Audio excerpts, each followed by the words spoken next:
pessoal! Aqui é o Melson B, e hoje quero apresentar para vocês uma pessoa incrível, a Ana Beatriz. A Ana tem uma história inspiradora. Ela é socióloga e passou muitos anos trabalhando com pesquisas em instituições financeiras. Mas sabe quando a vida te chama para algo diferente? Pois é, ela ouviu esse chamado e fez uma transição de carreira corajosa, se tornando professora de yoga. O yoga transformou a vida dela, e agora, ela dedica seu tempo a compartilhar essa prática milenar com mais pessoas, ajudando cada um a se tornar melhor para si e para o mundo ao redor. Ana é profundamente grata aos seus mestres e aprende todos os dias com seus alunos e com a filosofia que abraçou de coração. Quer conhecer mais sobre essa jornada de coragem e transformação? Mas antes vou explicar sobre duas práticas incríveis que podem transformar a sua vida: o Mindfulness e o Yoga. O que é Yoga? O Yoga é muito mais do que alongamentos e posturas bonitas. É uma prática milenar que busca a conexão entre corpo, mente e espírito. Cada movimento, cada respiração, é um convite para a gente se conhecer melhor, encontrar equilíbrio e viver com mais presença. No tapetinho, aprendemos a escutar nosso corpo e acalmar a mente, cultivando força, flexibilidade e paz interior. E o Mindfulness? Mindfulness, ou a atenção plena, é a arte de estar 100% presente no momento. Sabe aquele hábito de viver no piloto automático, com a cabeça sempre no passado ou no futuro?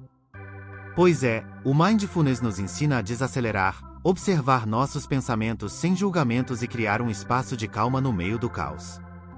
É como dar um abraço mental em você mesmo. Ana, o que despertou o seu interesse, né? Iniciou o Mindfulness, por que, né, você iniciou o Mindfulness, a Yoga e a meditação, e que essas práticas se conectaram à sua jornada pessoal e profissional? Bom, primeiro, obrigada, né, por me convidar. É um prazer estar aqui falando um pouquinho sobre o que eu acredito, sobre o que eu faço, e acho que isso pode realmente atingir várias pessoas e mudar mesmo a visão do yoga, do mindfulness dessas pessoas. Eu pratico esporte minha vida inteira, desde criança, sempre gostei. E yoga era uma coisa que aparecia para mim, mas um pouco distante. Quando eu era mais jovem, o yoga era mais restrito, né? Não era tão divulgado como é hoje em dia. Não era tão fácil ter acesso às aulas de yoga como são hoje em dia. Mesmo o mindfulness, a questão da terapia, toda essa situação, né, que as pessoas olham mais para elas com mais atenção hoje em dia, não era assim tão simples quando eu era mais jovem. E aí eu comecei a pesquisar para poder fazer aulas, achei interessante, só que eu não podia pagar. Fui fazer aula e não podia pagar, era caro na época, era muito caro. E continuei com os meus esportes, continuei com a minha vida normalmente. Há uns 10 anos atrás, tive a oportunidade realmente de começar o yoga, a praticar realmente o yoga. E a professora era assim, um amorzinho de pessoa. Ela começou a me ensinar as práticas, me deu uma prática pessoal para eu fazer em casa pela manhã, meditações. E aí eu comecei a entender um pouco mais esse mundo do autoconhecimento, da presença, a diferença que faz você fazer essas coisas com presença, realmente, focar no que está. Na pandemia, eu continuei, mas resolvi me aprofundar e fui fazer um curso para ser professora. E aí comecei, um professor também maravilhoso que eu encontrei online, de Atibaia, o professor Fernando Chacon, um amor de pessoa também. E ele aprofundou muito mesmo. Ele não era... Realmente, ele fez o yoga comigo. Então, eram práticas, eram estudos, era filosofia. E a gente desenvolveu demais nessa época. E eu tive certeza que era isso que eu queria passar para as pessoas. Nossa, legal. Bom, e como você percebe o impacto dessas práticas nas experiências emocionais e físicas de pessoas em situações extremas? Com crianças em tratamento oncológico, como você vê isso? É muito interessante ver, porque a criança já tem uma percepção mais sutil do que nós adultos. A criança, ela consegue realmente estar ali no momento, prestando atenção no que ela está fazendo, vivendo aquele momento. Então acaba sendo mais interessante o trabalho com elas. Porque qualquer pessoa que esteja em qualquer tipo de tratamento, ela precisa viver o momento dela. Ela precisa estar ali presente, sentindo tudo que ela precisa sentir e passando por isso da melhor forma possível. E com a criança, ela tem esse lado que a gente fala até que é um lado lúdico, mas não é nem um lado lúdico, é um lado real da situação, porque tudo que nós temos é o hoje, todos nós, né? A gente tem mania de projetar muito para frente. Não, o que nós temos é o hoje, e a criança tem isso muito vivo dentro dela. Então, basta a nós, adultos, vivermos isso com elas. Legal. Tá vendo aí, pai, mãe, cuidadores, equipe médica, e como o Mindfulness também pode ajudar dentro desses processos de tratamento, né? Você acredita que as crianças, mesmo muito jovens, elas conseguem compreender e se beneficiar das práticas do Mindfulness, da meditação, da própria yoga? Sem dúvida. O que você pensa sobre isso? Sem dúvida consegue. Sem dúvida. A gente tem uma abordagem diferente, né, com as crianças. Então, você tem práticas direcionadas para essas crianças. E é muito interessante porque elas correspondem imediatamente. Toda pessoa tem condição de fazer, de qualquer idade. Tanto crianças quanto velhos, mais idosos, não importa. E a criança, a gente tem uma abordagem direcionada. O yoga tem algumas posturas que a gente são de animais, né? Nomes de animais. Então, assim, essa forma de levar ainda ajuda mais ainda a criança a interagir com a gente. Legal. Gente, só lembrando aqui, ó, que eu faço yoga com a minha professora maravilhosa e, assim, transforma vidas mesmo. Mindfulness, a meditação, a yoga.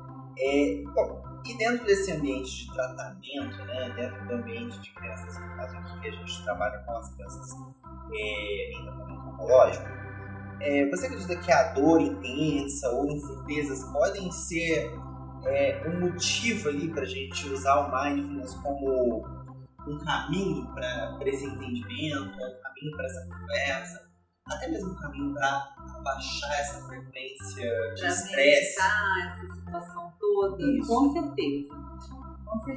Com Mindfulness,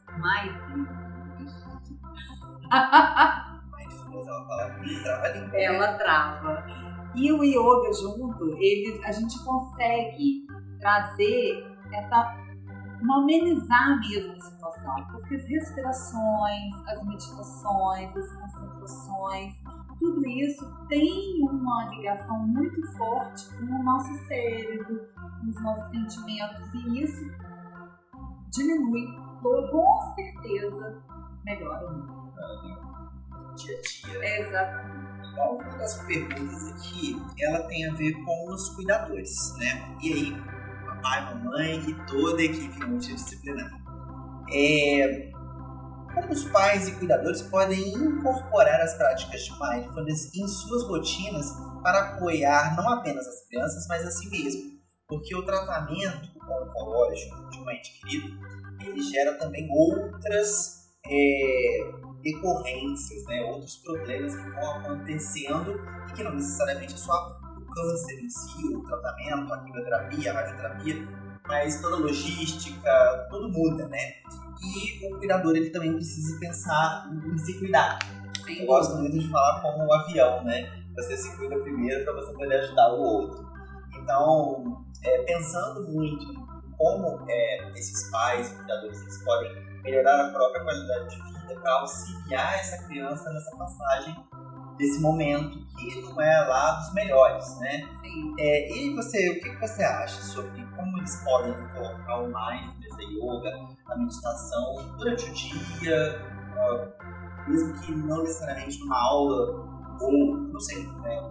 Qual seria uma recomendação legal para você ter esses pais cuidando deles? É importantíssimo a pessoa que está cuidando, ela ser cuidada também.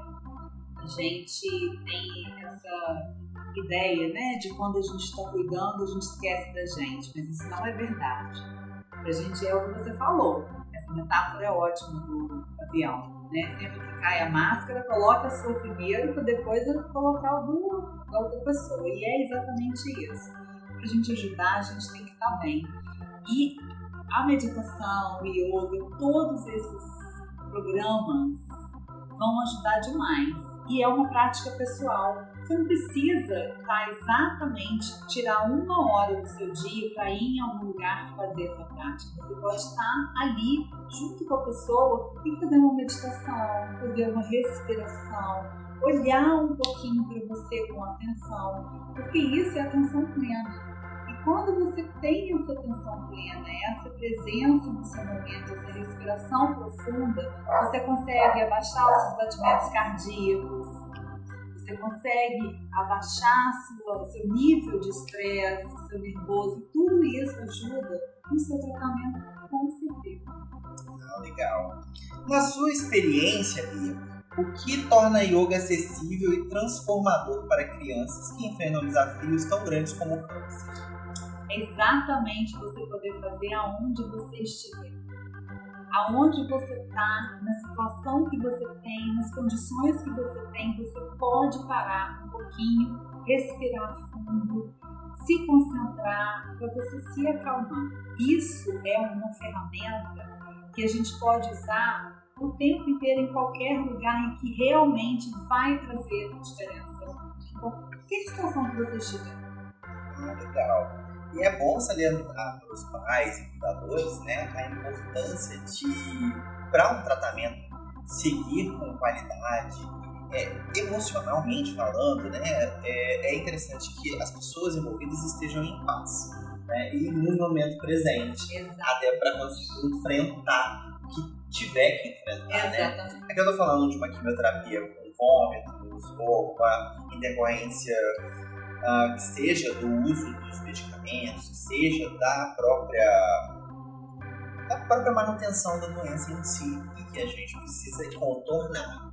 E dentro dessa visão do mindfulness, da meditação, da respiração, a gente poder passar, às vezes, informações complexas, tristes, problemáticas, de uma maneira pensada, interessante, né, para essas crianças, até mesmo para os pais, né, que às vezes recebem a pior das cargas, Exatamente. né, que é a informação prévia que ditará todo o tratamento, que ditará todo esse caminho, né, Bia? Então, assim, achei muito legal como que o mindfulness ele consegue ser igual água, né, ser fluido nesse sentido.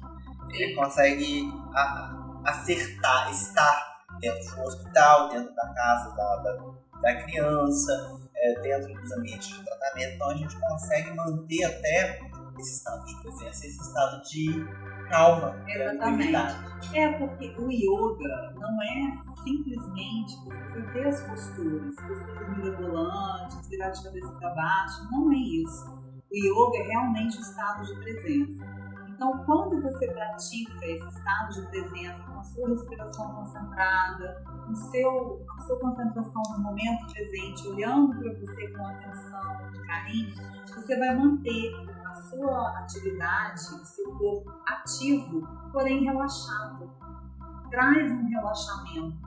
E aí, dessa forma, você consegue transformar a situação, né? Você passa as informações que precisa passar com assertividade, com calma, e aí tudo muda. As coisas começam a fazer um sentido diferenciado, porque você consegue olhar para o outro lado, um lado realmente mais calmo, mais tranquilo, e não passivo, não que seja passivo, é ativo, mas é com calma, relaxado. Olha que legal.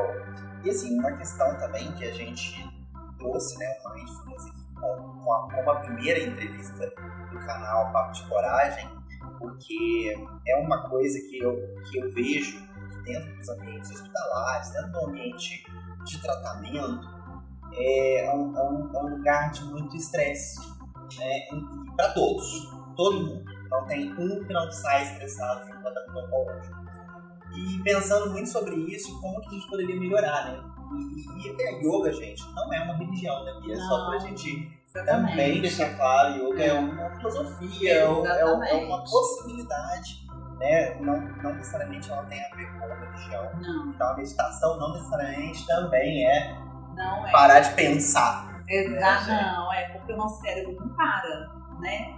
Você falar que você vai sentar e ficar sem pensamentos, isso não acontece. O que acontece é você não se fixar em nenhum pensamento específico. É você deixar o pensamento ir e vir e você acalmar realmente a sua mente, né? Porque a nossa mente fica o tempo inteiro trabalhando com mil informações, fala toda hora, tem uma vozinha de um lado, uma vozinha do outro, outra vozinha. É você acalmar essas vozes para você ter realmente uma tranquilidade para as suas decisões, para o seu dia a dia, que não tem nada a ver com religião, de forma nenhuma. Nem a meditação, nem o yoga, nem mindfulness, não, nada disso tem a ver com religião. Você pode ser a religião que você se identificar melhor e praticar da mesma forma. Entrar nesse caminho, né, de calmaria e tranquilidade. Exato. É importante, né, gente? Uma questão aqui que eu achei legal existem posturas e sequências de yoga que você considera mais adequadas para crianças em tratamento? Como elas podem ser adaptadas para diferentes níveis de mobilidade? Lembrando que alguns cânceres, alguns tratamentos geram alguma falta de mobilidade para a criança de alguma forma, ou até mesmo questões de amputação. A yoga ela consegue se adaptar? Consegue. Em todos os casos. Pessoas acamadas podem fazer. Você, que é o cuidador que vai estar do lado, vai estar auxiliando essa pessoa, né, ou a criança a fazer. E aí é uma interação das pessoas, realmente, do cuidador e de quem está sendo cuidado no momento. Você vai poder respirar junto com ela, você vai poder fazer posturas adaptadas ali no momento na cama. Não precisa, é o que eu falei agora há pouco, não precisa de ter nenhuma postura mirabolante para você praticar yoga, nenhuma. Você deu uma respirada fundo, esticou o corpinho, já é alguma coisa. Isso aqui é importante. Que legal, Abelinha. Muita coisa legal nesse episódio de hoje. Bom, vamos para a próxima pergunta. O yoga pode ser uma ferramenta de reflexão com o corpo em meio ao contexto de tantas intervenções médicas? Isso é uma questão. Vamos supor, uma criança está em um processo de quimioterapia ou precisa de uma transfusão, ela consegue aplicar o mindfulness, ela consegue aplicar técnicas de respiração e de controle emocional dentro desses ambientes, às vezes no meio do estresse? Com certeza, é para isso na realidade, né? Porque a gente vive dessa vida atribulada, as crianças nesse momento muito complicado, e é exatamente para isso que vem mindfulness, a yoga, a meditação. É para você aplicar, é o que a gente fala, yoga fora do tapetinho. É você aplicar no dia a dia. Não adianta você ter uma técnica e não conseguir transformar o seu dia a dia com essa técnica. O yoga é uma filosofia de vida. Então é realmente você estar no dia a dia praticando. É você olhar de uma outra forma. É aquilo ali que está acontecendo, você precisa fazer? Sim, mas eu não preciso sofrer por isso, porque isso vai passar, porque isso é um momento, porque isso vai me fazer bem, porque isso é uma coisa que eu preciso para sair dessa situação que eu estou. Então a gente consegue racionalmente transformar a nossa emoção. Nossa, incrível, né? Como aí, ó, Belinhas, a gente consegue fazer um ambiente bem hostil, né? O hospital é um ambiente hostil, não é todo mundo que... Tirando quem trabalha dentro do hospital, que gosta de estar lá, não é todo mundo que gosta de ir para o hospital. E as crianças têm disso, né? A gente tem a síndrome do chaleco branco, tal. Muitas questões que a gente tem que ir quebrando. E o mindfulness é uma boa opção para o pai, para a mãe, né, para os cuidadores lidarem com essa ansiedade. Né? Exatamente. Bom, quais tipos de meditação você considera mais adequados para a criança? Se é que existem separações de meditação, e se tiver, por favor, fala pra gente aí um pouquinho sobre elas. E considerando sua capacidade de atenção, e suas necessidades emocionais, né? Com certeza. Criança, a gente fala que meditação, fala-se muito em meditação guiada e meditação silenciosa, né? Tem muita essa separação, mas na verdade a meditação guiada, se ela for bem guiada, é uma meditação muito eficaz, e as crianças, elas vão conseguir ter uma realidade maior do que os adultos. Então, quando você vai fazer uma meditação com criança, você vai fazer uma meditação guiada e você vai falar nos mínimos detalhes para ela, calmamente, e ela vai conseguir visualizar mentalmente. Porque quando a gente faz a meditação, a gente está falando com o nosso subconsciente, lá dentro, lá no fundinho. Então, você começa com uma respiração, ensinando a respirar devagar, prestar atenção na respiração e começa a falar uma historinha realmente para essa criança e ela vai conseguindo acompanhar. Então é muito interessante que com crianças costuma ser até muito mais fácil do que com adultos, porque nós adultos temos mania de racionalizar, a gente quer entender e a criança não, ela quer viver o momento. Tudo, Bia, ele é bem-vindo. Sem dúvida. Yoga, Sem dúvida que é. Legal. Que a gente poder trazer esses personagens, trazer ambientes. Exatamente, a ambiência. Né? Exatamente, a ambiência conta muito. E isso é muito interessante. Da mesma forma que nós buscamos um ambiente melhor, por exemplo, a gente vai para uma cachoeira, a gente vai para um bar, se for o caso, né? Quem gosta, um restaurante. Criança também é a mesma coisa. E a gente, essa ambiência, fazer essa ambiência é muito importante. Nossa, muito legal, muito rico essa nossa conversa de hoje. Adorando. Essa pergunta aqui ela é muito interessante porque ela traz algumas outras questões. Né? Como as práticas meditativas podem oferecer um espaço de esperança e resiliência em um cenário marcado por tantas incertezas. O câncer ele gera essas incertezas, incluindo pai, mães e todo mundo. A incerteza de morte, né? A gente gosta de trabalhar o tratamento com o máximo de positividade possível, só que essas incertezas elas geram ansiedades enormes, geram péssimos momentos. Sim. E o que você acha que as práticas meditativas elas podem ajudar nisso? Porque, na verdade, nós ocidentais, nós não conversamos sobre a morte. Isso é uma deficiência nossa. Os orientais vêm de outra forma, né? Então, por isso também o yoga tem essa relação muito mais tranquila. E por isso o estado de presença. Porque você vai criar memórias afetivas.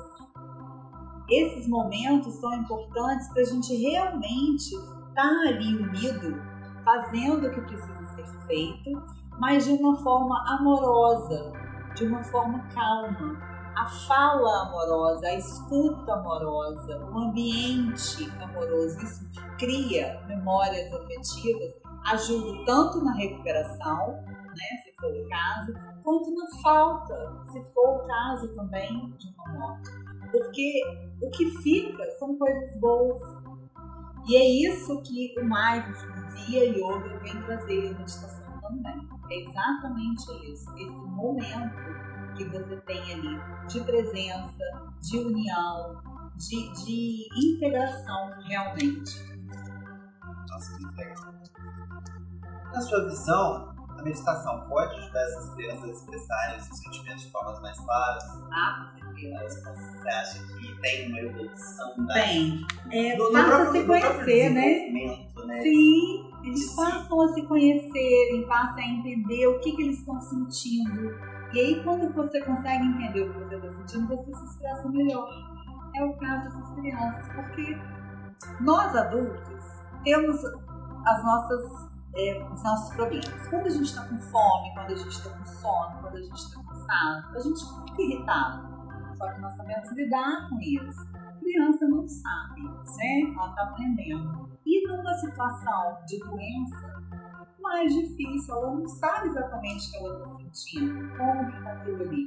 Quando você começa a trabalhar mindfulness, ou yoga e meditação, isso traz um autoconhecimento, um desenvolvimento para a criança e ela se expressa melhor. Com certeza ela vai conseguir mostrar melhor o que ela está sentindo, como que ela está, o que ela está precisando naquele momento, e vai ficar fácil das duas partes, a criança e a equipe cuidando dela. Nossa, muito legal. Como o cuidado integral, físico, emocional e espiritual pode ser fortalecido pelo mindfulness, yoga e meditação em crianças e seus familiares? Como que esses três poderes eles conseguem ajudar, né? Como essa integralidade ela consegue ajudar nos processos do dia a dia mesmo? Isso é muito interessante, porque a mudança que você tem a partir do momento que você começa a praticar é muito nítida. Você consegue ter uma aproximação maior das pessoas e das divindades, né? Dependendo da sua religião, da sua espiritualidade, do que você acredita, você se acha mais próximo, você consegue ter uma proximidade maior, porque você fica mais sensível, você consegue perceber melhor tudo à sua volta. Quando você tem esse estado de presença, essa calma da respiração, você tem essa sensibilidade evoluída e você sente muito melhor, né? Tudo. Então isso ajuda, com certeza, essa tríade, né? Ajuda demais. Legal. Porque as pessoas acham, o físico, o paciente tá acamado, tá triste, tá passando por vários processos, mas não necessariamente precisa esquecer dessa parte. Exatamente. Da parte física. Mesmo que ele tenha algumas imobilidades, ele consegue refletir sobre, pensar sobre, até mesmo planejar sobre. Exatamente, né? Se cuidar, pensar no que vai fazer, em como fazer, olhar com carinho para si mesmo, né? Tanto física, mental e emocionalmente. Isso, lembrando, gente, que as crianças elas também têm preocupações que passam pelas cabecinhas delas. Que não necessariamente são diferentes das nossas. Claro que a forma de se apresentar pode ser diferente, mas a problemática costuma e às vezes pode ser a mesma, né? Então é interessante a gente não deixar de levar em consideração. Exatamente. Isso é uma outra questão também, e aí eu falo um pouquinho, só para fazer um anexo, né? Pais e cuidadores, para não invalidarmos essas crianças em suas tristezas, em suas vontades, porque dentro do processo de tratamento oncológico, com o mindfulness, tendo essa possibilidade de reconhecimento de si mesmo, a gente precisa também aproveitar o mindfulness para escuta, né? Aprender a escutar essas crianças também. Uma escuta amorosa, porque como que a gente vai se curar sem escutar? Né? Exatamente. Acho que não tem muito como. Quando você passa a se olhar, né? E aí você consegue realmente olhar para você com atenção, com amor, você consegue se expressar melhor. E aí isso vai ser uma integração tanto da criança quanto do cuidador. Por isso tem essa escuta amorosa, né? Das duas partes, porque mesmo que seja um momento de grande estresse, de muita preocupação, quando tem esse espaço de conversa, de escuta, de olhar para um para o outro, para si mesmo, as coisas fluem muito melhor. E assim, você trabalha com profissionais da saúde também? Também. E os profissionais que fazem mindfulness, elas cuidam, né, de si. Você consegue perceber algo significativo nos resultados de trabalho, nas falas? Eles trazem para você alguma coisa sobre esse resultado? Sim, trazem. A experiência é muito interessante, porque muda a visão realmente. É como se, de repente, as pessoas parassem de ser tão automatizadas, né? Porque o profissional de saúde, ele lida com situações muito, muito diversas, muito complicadas, e ele acaba automatizando, né? E não tem tanta profundidade no sentimento. Só que quando você começa a trabalhar essas questões, através da yoga, do mindfulness, da meditação, o olhar muda, a atenção é maior, e aí os detalhes pequenos da fala do paciente fazem total diferença no tratamento, porque o profissional consegue captar através de uma fala alguma pouca coisa, pode ser uma vírgula diferente, ele consegue captar exatamente o que ele precisa mudar para melhorar ali a qualidade do tratamento, né, desse paciente. Isso é muito legal. Nossa, gente, o que a Bia tá falando aqui agora é extremamente importante agora para a equipe dos abelhudos que cuidam das abelhinhas, né? Que é basicamente a humanização, né? A melhora no processo de humanização do tratamento é algo extremamente significativo para todos, tá, gente? São processos que, quando traumáticos, eles conseguem gerar traumas para todos os lados, né? Bom, e o que a sociedade pode aprender com as crianças sobre coragem, resiliência e presença no momento presente? O que você hoje, professora de yoga, que dissemina a palavra do aqui e agora, pode falar sobre o olhar que você vê das crianças? A gente precisa entender que as crianças são seres humanos em construção. E mais que apesar disso, eles têm muito para ensinar para a gente sobre o momento presente, sobre a coragem, sobre a vontade. Porque quando você conversa com uma criança e ela consegue se expressar, a sua visão sobre a vida muda. Porque a visão deles é muito pura, é muito de realidade. E eles trazem essa simplicidade no falar, que às vezes a gente complica tanto, né? Muitas vezes nós adultos complicamos tanto, e eles têm uma simplicidade, uma certeza, uma assertividade no falar, que isso ensina muito pra gente. Nossa, que é maravilhoso. Bom, gente, então parar para escutar as crianças e aprender com elas, hein? É só a gente que ensina, a gente aprende também. Falar um pouquinho, né, das experiências e histórias inspiradoras. Há alguma história marcante de criança ou família que se beneficiou das práticas que você poderia compartilhar conosco?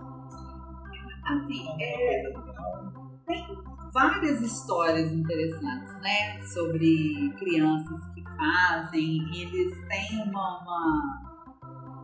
umas tiradas tão, assim, que a gente não espera, que é tão interessante, e isso muda completamente a concepção. Há poucos dias eu estava fazendo um trabalho, e aí com crianças, né? E aí uma delas estava emburrada, não queria fazer, estava gritando, esperneando, e a outra menininha tentando puxá-la de qualquer jeito para ela vir para fazer. Eu parei o que estava fazendo, fui lá, ela estava deitadinha no chão, dei a mãozinha para ela. Perguntei, o que você quer?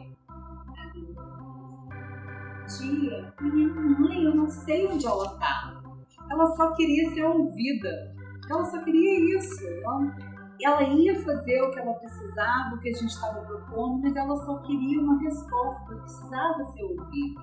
Então essas coisas fazem a gente parar para pensar que às vezes a gente quer tudo a tempo e a hora e não escuta o que o outro tem para dizer, né? Com uma criança isso é mais marcante, porque é o que eu estou falando aqui, eles muitas vezes não sabem se expressar diretamente o que é.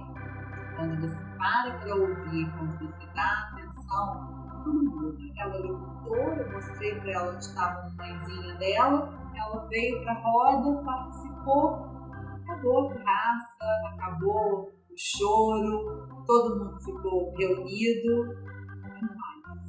Maravilha. Bom, e você faria alguma intervenção hospitalar? Já trabalhou em alguma intervenção hospitalar? Nunca trabalhei em intervenção hospitalar, não. Mas eu acho interessante. Eu já fiz visitas, né? Visita fraterna, já fiz lá nas Confer até. E é muito interessante ouvir o relato dos pacientes, né? São muitos pacientes de fora da cidade e a ala de criança, principalmente, e é muito interessante ouvi-los. Eu lembro que tinha um rapaz, devia ter um jovem, devia ter uns 12 anos de idade, e ele falou que ele fazia música, ele era músico. Aí eu perguntei pra ele, falei, então agora você está num momento interessante, porque você vai ter um tempo e vai ter muita emoção para você fazer música agora, né? Vão sair músicas boas daqui. Ele falou, eu tô fazendo um muito bom aqui, minha mãe pode trazer um violão para mim. Então, eu acho interessante, acho que é um trabalho muito legal. Bom, e olhando para o futuro, né, pensando o que a gente pode agregar com o Mindfulness, a gente caminha já também para o nosso fim dessa entrevista maravilhosa. Espero que você volte mais vezes, tá, Bia? Obrigada. Pra gente fazer mais coisas legais. Como você imagina o papel do Mindfulness, da Yoga e da meditação na oncologia pediátrica nos próximos anos? Algo que você gostaria de ver mais amplamente implementado? Com certeza. Tenho certeza que é só para acrescentar. E hoje em dia a divulgação, né, de pesquisas científicas mesmo, as comprovações sobre como é bom, como faz diferença, como ajuda, tende a crescer. E eu acho que esse nicho é um nicho que vai crescer muito e vai ajudar demais no tratamento de pais, cuidadores das crianças, da equipe médica, da equipe de enfermeiros. Eu tenho certeza que é um caminho para melhora. Nossa, muito legal. E aí, assim, gente, esse caminho ele precisa de pessoas, ele precisa de adeptos, ele precisa de praticantes. Exatamente. Então eu acho que o caminho também, para ajudar o caminho no caminho, seria legal a gente abrir um pouco as portas para o Mindfulness, abrir um pouco as portas para a meditação, para as possibilidades do yoga, para dentro do ambiente de tratamento oncológico, dentro das nossas vidas, né? A gente voltar mais para o presente. Exatamente. É interessante porque já está sendo muito divulgado através do esporte, através de grandes empresários. Você vê hoje que as entrevistas, né, que são dadas por esportistas, por empresários, sempre falam que praticam mindfulness, meditação, yoga, estão sempre procurando autoconhecimento. E eu acho que isso, num hospital, é primordial. Saúde mental, realmente. Exatamente. E quais os desafios você enxerga hoje para essa... Você vê alguma coisa que seja impeditiva? Olha, é divulgação realmente, né? Divulgação, porque precisa ser divulgadas pesquisas científicas que têm sido feitas, né? Relacionadas aí. Quando você fala divulgada para os meios de massa. Exatamente. Né? Divulgado para o pai, para a mãe, para o cuidador, para a equipe médica. Exatamente, para eles entenderem a importância e entrarem, né, nesse tratamento junto, porque não é simplesmente você chegar e falar que eu vou fazer uma sessão de terapia ou uma sessão de mindfulness, de meditação, yoga, nada disso. É você realmente mostrar a diferença que faz no tratamento, o que vai agregar, o que vai melhorar. Né? Sim. E bom, como os ouvintes do podcast, né, Papo de Coragem, podem começar a aprender e e divulgar essas práticas ou executar em si mesmos nas suas comunidades. Como que eles podem começar? Então a gente começa o Yoga Mindfulness. Olha, então, a primeira coisa, aprenda a respirar. Primeira coisa que a gente precisa fazer, vamos aprender a respirar. A nossa respiração geralmente ela é curta e rápida, né? Você pode dar uma palhinha pra gente Claro, de uma respiraçãozinha? Claro, vamos lá. Concentra, relaxa seus ombros, fecha seus olhos, respira fundo, traz a sua atenção agora para você, respirações profundas e lentas, se observa, sente o ar entrando, preenchendo seus pulmões, abrindo seus costelos e sente o ar saindo devagar, esvaziando completamente. Observe a sua atenção com você, seu corpo, seus sentimentos e assim você vai acalmando a sua coração, a sua mente, com respirações profundas e lentas. Vem fazer yoga com a gente. Que delícia! Tô até calma agora, Bia. Bom, por fim, se você pudesse deixar uma mensagem para as crianças que enfrentam o câncer e suas famílias, e também para os cuidadores, para a equipe multidisciplinar, aqui os médicos, os fisioterapeutas, os psicólogos, todas as equipes, né, os nutricionistas, todo mundo que está no meio desse tratamento, o que você falaria para eles? E por fim, viva o dia de hoje. Observe tudo no seu dia. Observa o sol, observa um bichinho passando na rua, observa na janela que você tem do seu lado, observa um livro que você tem, observa quem está do seu lado. Viva o dia intensamente. O dia de hoje é o que importa. Bom, gente, é com essa que a gente vai. Voltamos para nossa colmeia. O Melson B vai finalizar esse episódio com a gente, né, Melson? E, bom, espero que tenham gostado do nosso primeiro episódio gravado mesmo. Em breve teremos outros profissionais também que fazem parte de todo esse ambiente multidisciplinar. Vamos ter professores, pedagogos, médicos, neurologistas, psiquiatras, oncologistas, nutricionistas oncológicos também, fisioterapeutas oncológicos, para a gente trocar um pouco de ideias sobre como que a gente pode melhorar tanto o ambiente quanto as pessoas que estão envolvidas nesse tratamento. Espero que vocês tenham gostado. Muito obrigado por ficarem até aqui. Esse é o nosso maior episódio. É o episódio 21, porém é o nosso maior episódio. Porém, eu espero que vocês tenham gostado e que tenham uma ótima jornada. Que esse podcast seja a luz na vida de vocês. Obrigado, gente. Tchau, tchau. Beijo.